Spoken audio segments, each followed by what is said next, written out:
Hi everyone, welcome back to my channel. So today's topic is about how to lower your triglyceride levels. Now many times we do an annual blood test, and during this blood test we also do a lipid profile. Now in this lipid profile, most of the times many people find out that their triglyceride levels are very high. So today's video is all about what are triglycerides, and what are the risks involved of having continuous high triglyceride levels, and how can you lower the levels. Now usually a lipid profile is done to check any abnormalities in your blood lipids. Now lipids means nothing but fat. It is a scientific term for the word fat stored inside your body. A lipid test, when it is done, we come to know whether there are any abnormal levels in our cholesterol, triglycerides, bad cholesterol, whether our good cholesterol is in check, etc. So it helps you to assess your risk of heart diseases. Now lipid or fat is a group of naturally occurring fat molecules inside your body, such as fats, then waxes, phospholipids, etc. Now before understanding how should we lower our triglyceride levels naturally, let us first understand what are triglycerides. See, before solving a problem or finding a solution to a problem, we should know what the actual problem is. So let us understand what does triglyceride mean and what is its function. Now triglyceride is nothing but one of the most common fat or lipid which is found inside your body. Now whenever you consume food, this food is converted to energy. Then that energy is utilized for different activities and functions inside your body. Now whatever excess energy is there, that is, suppose you consume any extra food and it is not required by the body, this extra energy or these extra calories are converted into triglycerides and they are stored inside your fat cells. Now fat cells, also known as the adipose tissue, these are nothing but like storehouses. Now each time you eat food and all, whatever is excess, body has to do something with it. So it cannot throw it out. So what it does is that all this extra energy or the extra calories are basically converted into triglycerides and they are stored inside your fat cells for future use. Now something interesting happens in between your two meals. Now suppose you had breakfast and you had lunch, and there is a gap of a few hours in between these two meals. And suppose you need more energy, the whatever now you have already consumed, the food you have consumed is not sufficient and it requires more energy. What the body does is it goes to the fat cell and breaks down these triglycerides, these stored triglycerides. So these triglycerides are then broken down and then used for energy, extra energy that is needed by the body. Now your adipose tissue or your fat cells are energy storing sites, or they are fat storing sites. They can increase up to 50 times their original size. Now suppose if you keep consuming more and more food, excess food which is not needed, they keep growing in size, and once they reach a upper limit, what happens is the body starts producing more and more fat cells, and this is how you keep gaining weight. Now as we have seen that in between two meals, if body requires energy, it goes to these adipose tissues, breaks down triglycerides and converts to energy. But what happens if you consume excess food? You keep consuming food which is not required by the body. In such a scenario, your body keeps converting all this excess calories into triglycerides, and this is stored and stocked up in your fat cells. So the next time when you do a blood test, you see these elevated levels of triglycerides. Now this condition wherein you have high levels of triglyceride is known as hypertriglyceridemia. Now normal triglycerides should be less than 150 milligrams per deciliter, and if your triglycerides go beyond 200, that is they are greater than 200 milligram per deciliter, then it is very high. So now let us see what are the risks, what are the dangers of elevated levels of triglycerides. Number one is it contributes to hardening of arteries. Now this could increase your risk of heart diseases. Secondly, high triglycerides can also lead to inflammation in your pancreas. So this is known as pancreatitis. In this scenario, there is a risk involved of diabetes and pre-diabetes. In fact, high triglyceride levels can be a sign of you having type 2 or pre-diabetes. Now let us understand how to lower your triglycerides. Now if you see, the basic problem here is excess food and less activity. Now, if you are consuming a lot of excess energy or excess calories, these get converted into triglycerides to be stored in your fat cells. So the best way to lower down your triglycerides is to consume food that is only needed by your body, and secondly is to increase your physical activity and also include exercise. Now, number one is to avoid refined carbohydrates and sugars. Now, refined carbs and sugars are a contributing factor to high triglycerides. Now, why this happens? Now, whenever you consume refined carbs, they are easily broken down by the body. Now, they are very simple in nature, so it is very easy for the body to break down refined carbohydrates and sugars. So they release quick energy into the system, and this gets converted into triglycerides. So try to include whole foods, where the fiber is intact. When the fiber is present inside the food, your food is broken down very slowly. There are no rapid spikes. Number two is to exercise regularly.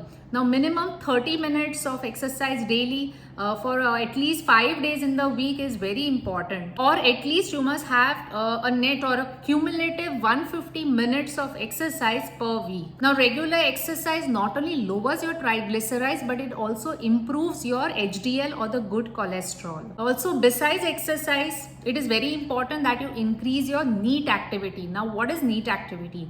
NEAT is an acronym for non-exercise activity thermogenesis. Now, any other activity which is not structured, now exercise is structured, for example, there is in exercise, there is warm up, there is a main workout, and there is again cool down. There's a structured format. Now, any other activity besides this, for example, going to get a glass of water, taking the stairs instead of the lift, or taking your pets for a walk, playing with kids, these are all NEAT activities where there is no proper structure.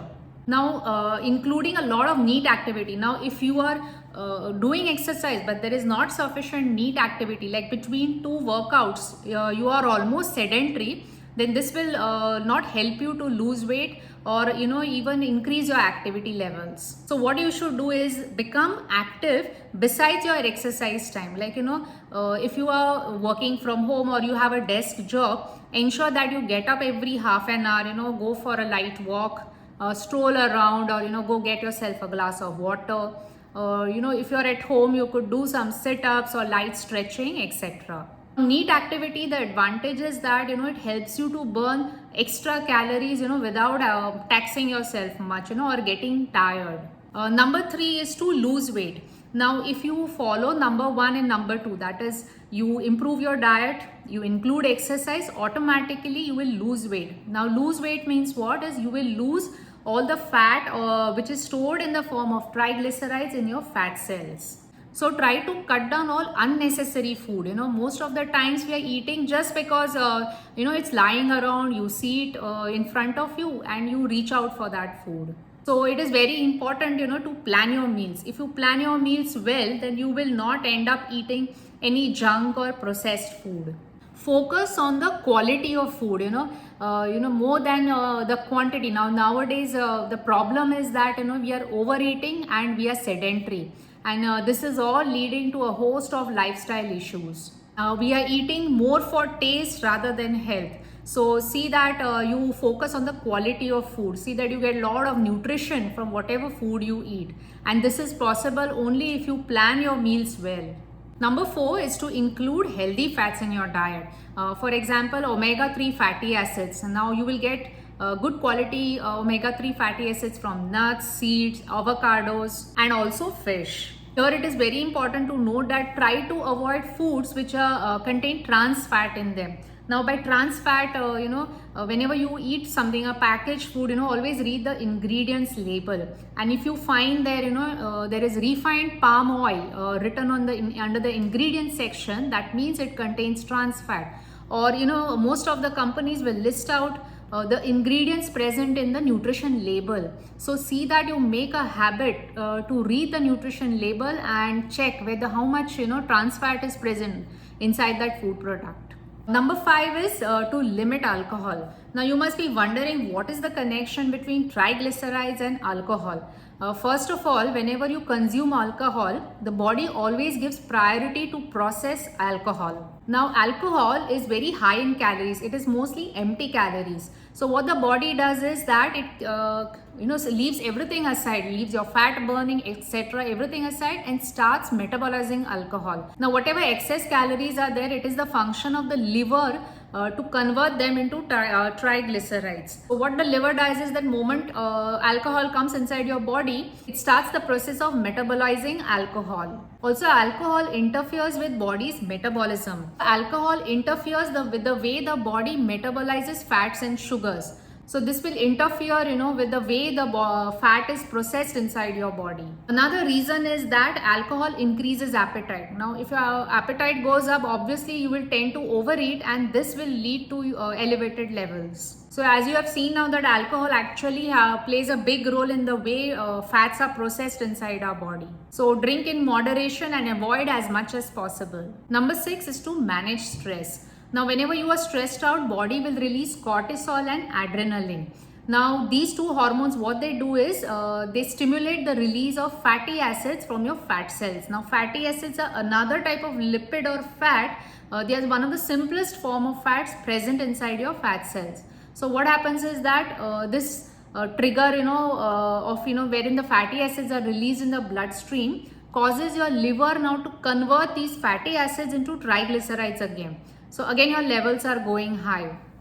Secondly, what stress does is it leads to poor eating habits. Now, remember, whenever you were stressed, what you used to eat? You used to usually eat all junk food. It leads to poor choice of foods. Now, stress again affects your exercise. Now, usually when you're stressed out, the last thing on your mind will be to go and exercise. So if you're not exercising now, whenever you exercise, your body needs to break down these triglycerides to release that energy. So in stressed out situations, you will not exercise. So obviously this will hamper your burning of more energy. Stress also leads to more alcohol consumption, and we have already seen in the previous part how alcohol actually affects your body. Stress also causes major effects or metabolic changes. It interferes with the way body processes fat and utilizes the sugar. So again, that has a direct effect on your lipid profile. So overall, if you see now, it is very important that we make lifestyle changes. Simple changes like improving your diet, starting with exercise, sleeping well, managing your stress levels, consuming alcohol in moderation. All these habits will go a long way and will slowly bring your lipid profile in the normal range.